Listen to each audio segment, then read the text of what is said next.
Okay, what's up, everybody? Good morning. Welcome to a Tuesday edition of Morning Scone presented by Brock, the Baton Rouge Orthopedic Clinic, Parish Construction and Roofing. You need an orthopedist? Got Brock. Need a roof? Call Parish. Unique Physique, uniquephysique.com, Restored Motions, restoredmotions.com. Boatcock Brothers, Premium Cigars. Use code MAT15, MAT15, MAT15. For 15% off your order.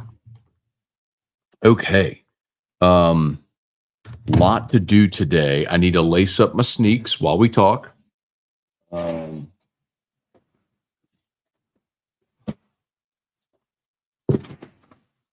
Pretty fired up about these. Jordan 1s from Ruckus. Glass break. OGs.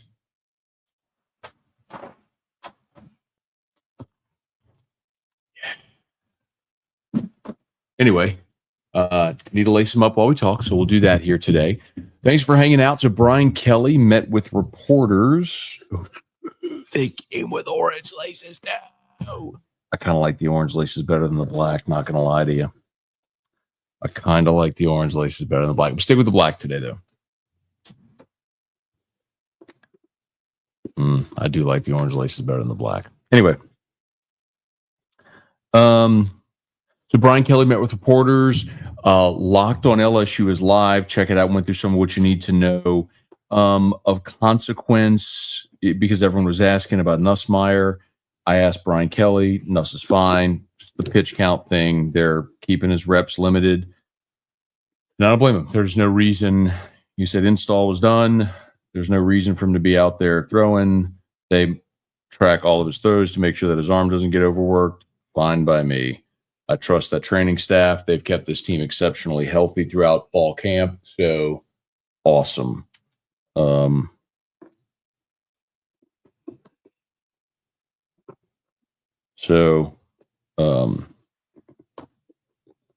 Anyway, all that to say, Nussmeier, good. That's great. Carries Kern didn't practice on Saturday because he's got a little patella tendonitis. That's where I had to Google patella tendonitis when he talked about it with Nussmeier. Now another player's got it. Just a common thing, just knee soreness. Just a fancy way to say knee soreness. So anyway, everybody else is good. Don McKinley had an excused absence the other day.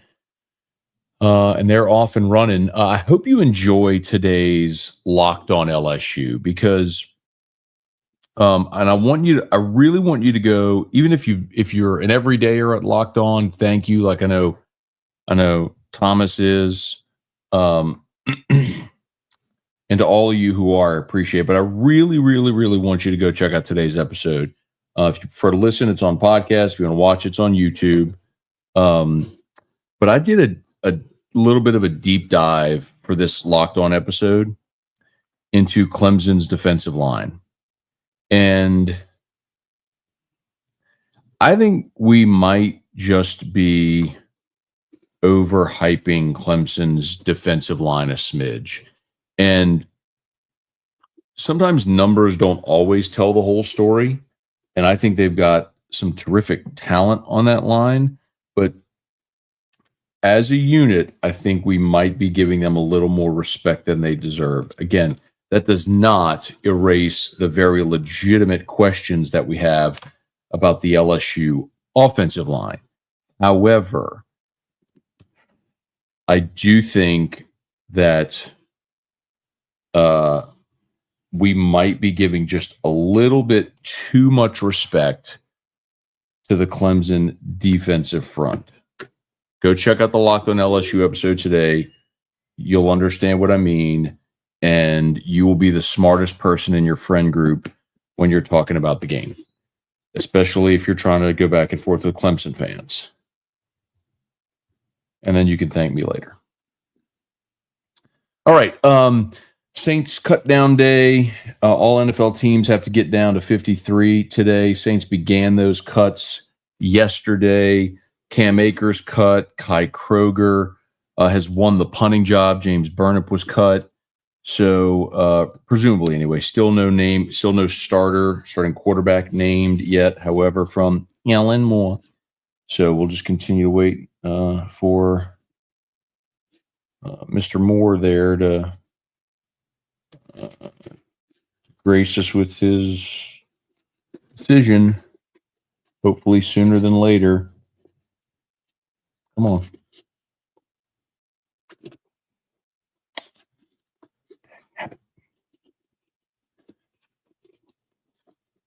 Getting the lace through the tongue is always the hardest part because there's this foam in there and you want to tangle it. There we go. Oh. And we twisted it, didn't we? Nope, there we go. We're good. He's okay. Lost 6 months ago, Stacy. Wayne's World. Anyway. Did I do that one too soon? Maybe. Anyway. All right, y'all. Please smash the like button if you would subscribe to the channel. Facebook, like the page, share the post. We appreciate you for being there with us. As soon as I get this through the tongue,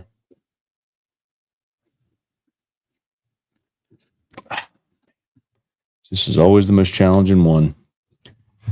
Just get the lace through the tongue right there. Ooh. Got it. There we go.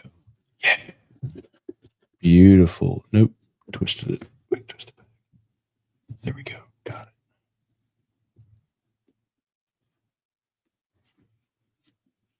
it. And there we go. Got it. All right. Now we're in business. Now we're in business, y'all. You'll love to see it. Okay.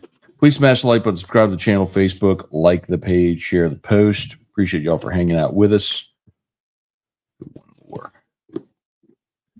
One more, and then we'll be done. Done with this one.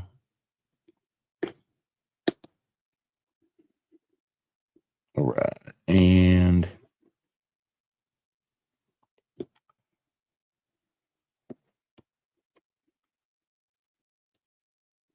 I didn't do it right. I did it one lace too soon. Got to redo that one. Oh well. All right, let's say some good mornings. I'm not gonna make y'all sit there and watch me do that. Tiger Poppy, Thomas, what's up? Bubba, Hunter, Tiger Diver, Morning Scone. You ready to give your season prediction? I've given it a few places, Tiger Diver. Scott Rabelais of The Advocate asked for it, so they're going to run it. It's going to run at louisianasports.net. We have a station survey. I was going to give my season prediction on Friday on AFR. I don't mind sharing it with you. I've given it several places already. I'm picking them 10-2. I have them losing to Clemson, then going 7-1 in conference play, and beating Texas in the SEC championship game. So I have LSU losing the opener, and I'm gonna tell you, y'all, it really was everything I could do not to pick LSU to lose to Clemson, and then win every game after that. Because I really, truly believe that.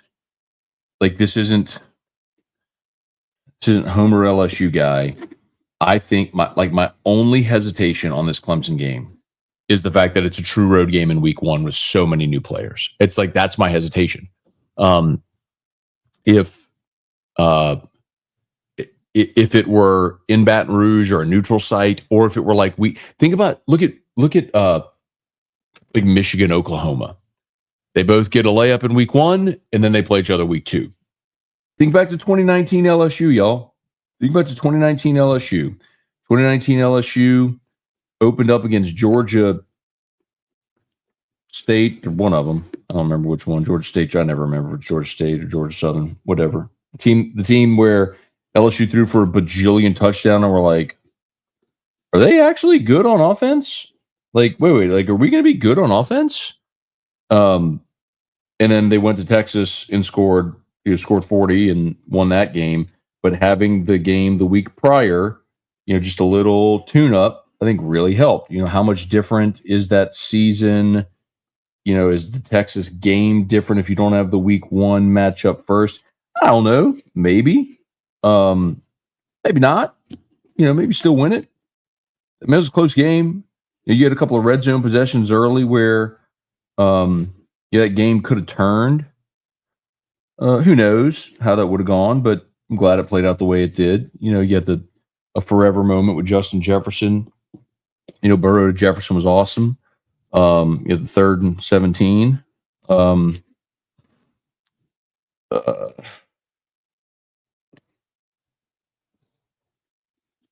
we go.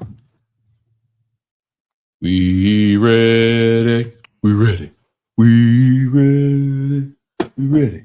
We ready. We ready for y'all. Dun, dun, dun, dun, dun. We ready. Daniel, excited for the Clemson game and Saints football. Hope LSU D-line will be a force again. I think LSU's D-line is going to be really good this year, man. Talked about it a bunch. I really legitimately do. I think they are. I think they will rotate 5, maybe 6 at defensive tackle, which they certainly couldn't do a year ago. I think they will rotate at least 4 at defensive end, and then there are some packages where they'll have pass rush packages where even different guys like Kalaj Cobbins, I think, will get on the field. We saw some of that in fall camp where they'd kick Pyburn and Gooden to the inside. And then you had like Patrick Payton and Kalaj Cobbins on the edge, 3rd and long, obvious passing situations. You need to pressure the passer. I think that's a great look. Hope Harold Perkins is still on the field as well. You'll love to see that. Tim, Wesley, the Gridiron Insight. Good morning. Caleb, I think we've seen any surprise cuts by the Saints today. There's always surprise cuts, Gridiron Insight, or Caleb, excuse me. But the one thing that I'll remind you is, this is never the final 53. It's always the first 53. So, like, you may see a cut today. Ross Jackson gave a great example of this yesterday on AFR. So, like, for example, it kind of with Cam Akers being cut, it kind of feels like Clyde has his spot. But it may be a thing where, so Clyde is, because he's vested, you don't wait. He's not subject to the waiver wire. If you're not familiar, if you're waived, then any team can put in a waiver claim for you. And then it goes from worst team to best on who is awarded the player. So if a player is waived, you go to the waiver wire. Let's say 3 teams put in a waiver claim for that player. Whichever team had the worst record a year ago is the one that gets the player. And so you don't necessarily get to choose where you go. If you are a vested veteran, then you are released, meaning you're a free agent and you can choose what team you want to go to. So Clyde, being a vested veteran already, the Saints could tell him, hey, listen, we're going to cut you just so we can protect this player from waivers, but sit tight for a few days, because as soon as everything settles, we'll cut this player or sign this player to our practice squad, right, which will free up a roster spot on the 53. Or, you tell Clyde, we'll sign you to the practice squad, and then for game week, we'll activate you to the 53. Like, you could have that sort of handshake agreement, like, hey, we're going to cut you, but we're not cutting you. Don't go far. Like, we're just doing this for numbers and roster management right now. So that could be one, but I do think Clyde is going to make the team. If for not the running styles and all that sort of stuff, I think were sort of indiscernible. I think Kendre Miller showed a lot of flash and dash, which was fun to see. But Clyde's ability to pass protect, his tough running style, his ability to help on special teams, I think all of that helps him make the team. And yes, I'm insanely biased because he's Calicut LSU, but I think most people would love to see the local guy make the team. But I just think he's one of your best options. And I don't, when you start talking about Sundays, not just like future, you're talking about the Sundays this year. Clyde's a Sunday player. Devin Neal could end up being good. Velus Jones could end up being good. Clyde's already a Sunday player. Christian Morningscone need the first play of the game on offense, 80-yarder to Chris Hilton. I was thinking about it yesterday. Like, would they actually take a deep shot on the first play? That would be interesting. I don't hate the idea at all. Parish Construction and Roofing. At Parish, we've got you covered. From the top of your roof all the way down. Parish Construction and Roofing. Parish Built. Parish Built. Parish Built. From your hometown. ParishBuilt.com.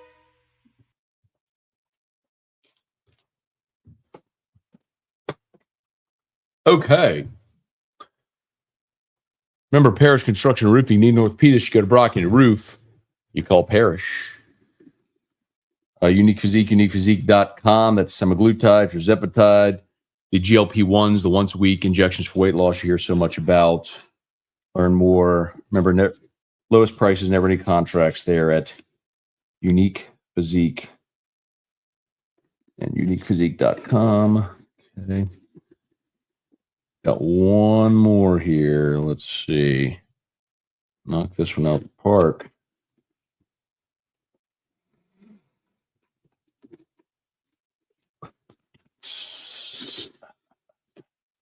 Okay. And there we go. And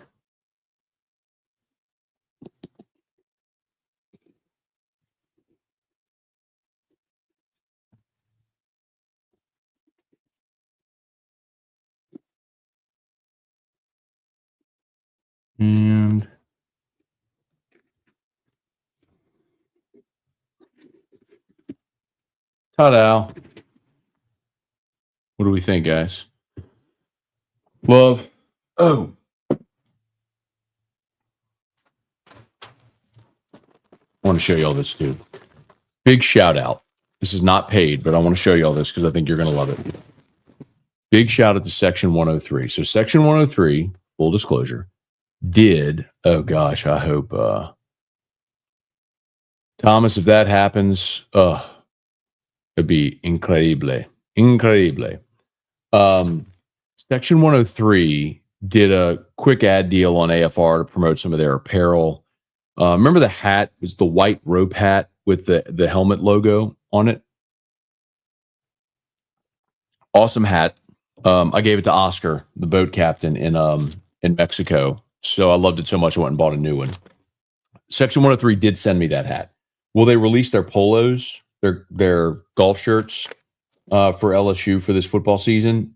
They were so fire. I bought two, and I think I'm going to go buy two other ones. I want to show y'all what I bought. Again, this is not paid. I just love these. Check this out. Can you see the pattern? It's the state of Louisiana with the tiger head logo. That is freaking phenomenal. Love. And then I did not have a gold polo, a gold LSU polo.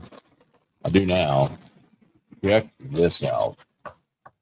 This would be great for baseball season too, but check it out. Gold with the football helmet logo on it.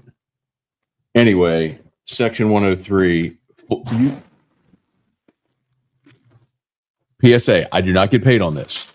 If you use the code AFR, you get 10% off your order at section103.com. They have like 8 polos. I'm probably going to go buy. There were 4 that I thought were fire. I bought these 2.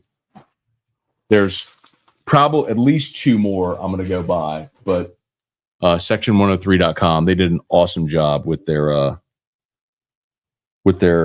LSU polos. So check them out. Section 103. I'll post it if you're interested. Hang on. But yeah, use the code AFR and you'll get 10% off your order. They just went live. God, so good. They had the baseball logo one. Oh, anyway, whatever. Use the code AFR, you get 10% off. Just PSA. I don't get paid on that. But I know the AFR code is active because I used it for that. Anyway, all right. Cliff, morning's going almost lemon cookie season. I gotta get E-Rock, man. She ain't made lemon cookies since last football season, man. Shows where the priorities are. Hey, Kelly, good morning. Jacob, after watching all fall camp practice, you have any questions? Yeah, offensive line. That's not answered. Brian Kelly said yesterday they're going to play as many as 8 offensive linemen potentially. I'm not pumped about that. Like, I wish you had your 5 set. I wish you felt good about who your 5 were and you knew it. And I think you're going to go into this game still trying to figure that out. And I don't love that. Hey, Patrick, good morning. Leon, good morning. Matt, Juan, morning. I won't be going to Clemson, instead going to Chicago to see Oasis. Okay. So shout out Dr. Blake Williamson of the Williamson Eye Center, who, as I learned, did part of his studies actually in London. And when Oasis did their first reunion show, he and his wife and somebody's flew over to London to watch the first reunion show of the tour, which is awesome. So good for you, Juan. I hope you enjoy it, man. Hey, Quentin, good morning. AJ, good morning. Is your mic lower today? No, mic's probably not lower. I was probably just sitting farther away. Dale, which football game will the baseball team be recognized? I don't know, Dale. I mean, they usually pick a big game. Remember, Charles Alexander's having his jersey retired at the Florida game. So it probably won't be that one. But I don't know. I'll see if I can find out. Good question. Patrick, quite concerning when the stud of preseason is your kicker. I predicted Groupie will lead the Saints in scoring. That's not, Patrick, that's not uncommon for a kicker to lead a team in scoring. Unless if you have someone who is just a touchdown scoring machine, it's not uncommon for kickers to lead the team in scoring. So yeah, I don't disagree with you. I think that could happen. Are you exclusive to Nike? Nike? No. For my birthday, Erica got me Shaqnosis, bro. Reebok. I got Reebok pumps. I got Adidas. Yeah, dude. I got some New Balance. Devin, what up? How you doing? Doing great, man. Game week. We ready? Counting down. Dalton, do you think if the offense struggles to be balanced this year, Kelly will move on from Sloan? Or do you think he's the man for the job? I've been on the fence in the last year or so. I do not think they'll move on from Sloan. I think the more likely scenario is Joe Sloan gets a head coaching job. I always kind of chuckle when fans criticize play call. I think what you and I and everyone else doesn't know is what is the play call. We might, for the most obvious play example is the 2016 game against Florida, where there was a game rescheduled by the hurricane and LSU got stuffed at the goal line. Darius Geis got stuffed at the goal line. Well, we later learned that Geis went the wrong way. Like, if he had taken the ball to the left, there was nobody there. It was a pylon call where you're supposed to run to the pylon. There was nobody there. I mean, he would have walked into the end zone. Instead, it looked like a base dive up the middle, and they got stuffed. Well, the play call was good. Like, I think about the Florida game, for example. LSU, the Florida game they lost last year. People forget this. CJ Daniels scored a touchdown and that got taken off the board for a pick play. If that touchdown stands, LSU probably wins that Florida game.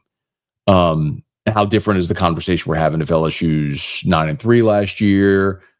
Maybe, with a win over South Carolina and both are 9-3, and a win over Ole Miss and both are 9-3. That, you know what I mean? Like, the whole conversation changes about everything. But anyway, I think Sloan is fantastic. He's a great offensive mind. He's a great quarterbacks coach, great recruiter. I think he's a super valuable asset to the staff. I think Sloan and Baker are more likely to leave for head coaching jobs than they are to be fired.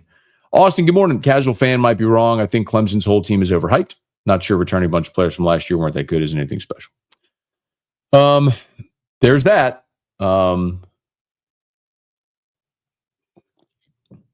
The other point is a lot of those guys are going to be All-American candidates, potential first-round draft picks, and a lot of talent. They do have to bring it all together. That's one of the theses, I'll tell you, of today's Locked On. I went into great detail about Clemson's run defense, which a lot of people have mentioned. Clemson was 84th in the country in run defense a year ago. They allowed an average of 160 yards per game and 4.7 yards per carry. Well, I dug even deeper than just that and went not only into the 4 games they lost, but also into Woods and Parker, the outstanding defensive linemen who were both projected first-round picks from Clemson, and some of their game-by-game numbers. I think you're when you I don't have time to do it right now. Go listen to, please, or watch today's Locked On. Share it. I think you'll get it. Come on, Thomas. It's morning scone.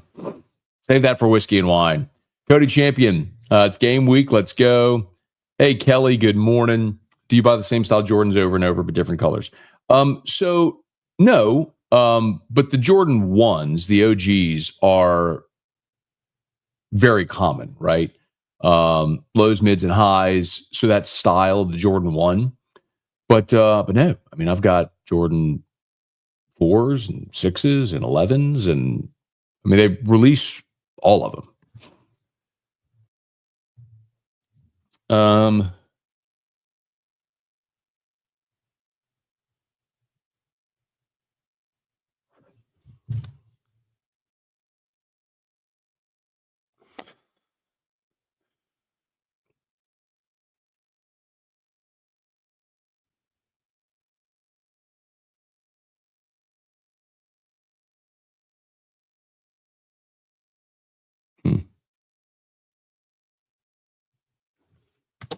Okay. Smash the like button, subscribe to the channel, Facebook, like the page, share the post. David Coslin, good morning. Deborah Coward, good morning. Abner Neal, Hunter Picard, good morning, y'all. Good morning, good morning, good morning. Peter, why I've said do it week 2, but no. Hey, morning scone, we don't curse. And I think most fans are on board with a week 0 game, a layup week 1 before the big game week 2. Natty number 5 this year, or 47 if you somber, Matt. Your take on our quarterback depth, backup sound concerning. Yeah, I mean, I said it after Saturday. I think the way I said it is there's a Grand Canyon-esque gap between Nuss and Michael Van Buren. Neither Van Buren or Hurley today seems ready to help you win. It's not to say they can't. I'll remind you, when Nuss was a freshman in 21, he played against Arkansas and was awful. And now he's arguably the best quarterback in college football. Players can improve, guys grow and develop, and I think Van Buren and Hurley can certainly do that. What I'm telling you is today, they are not ready to help you win. That is a challenge. Brad, good morning. Was it frustrating when you were doing post-game with T-Bob and he wouldn't be critical of Ed when the program was crumbling? Was that because of his personal relationship with his dad? Brad, I don't think I did post-game with T-Bob. I didn't do post-game with T-Bob. I did pre-game with T-Bob in those years. But we did not do post-game. Jordy and I were doing whiskey and wine. T-Bob didn't join whiskey and wine until 2021, which was, you know what? I guess that was Ed's last year. That's fair. That was Ed's last year, was 21. And I don't really remember. That 21 season was awful, Brad. I'd like to block it out of my brain.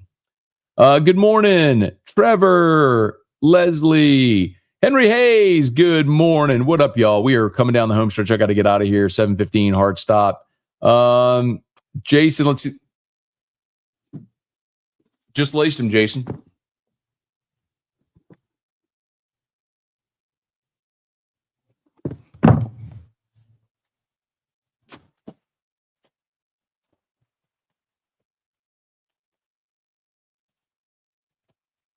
Got him. My 13s. Anyway, all right, I got to get going. Fish, what's good, man? Great conversation with Chris Carrier. Cliff will be amazed. He taught you. Chris Carrier was my freshman civics teacher at Calic High. Former Tiger great. Of course, NFL safety. Been a coach for 35 years now. Awesome dude. All right, I gotta go.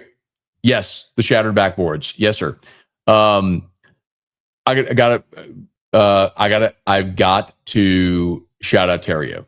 Terrio when I got home Saturday, when I drove to Pineville for the Louisiana Sports Hall of Fame vote, drove back, went straight to Tiger Stadium, didn't pull in my driveway till after, 9 or 10 o'clock at night. Was gone all day. When I got home, these were sitting on my on the counter in my bathroom. So Terrio went and got him and brought him to me. So shout out to Cricket. Indeed. All right, I got to go, y'all. I'm late. Y'all have an awesome day. All of our sponsors linked in the description on YouTube, tagged on Facebook. Please like the page, share the post. YouTube, smash that like button, subscribe to the channel. Appreciate y'all so much. Go check out Locked on LSU today. AF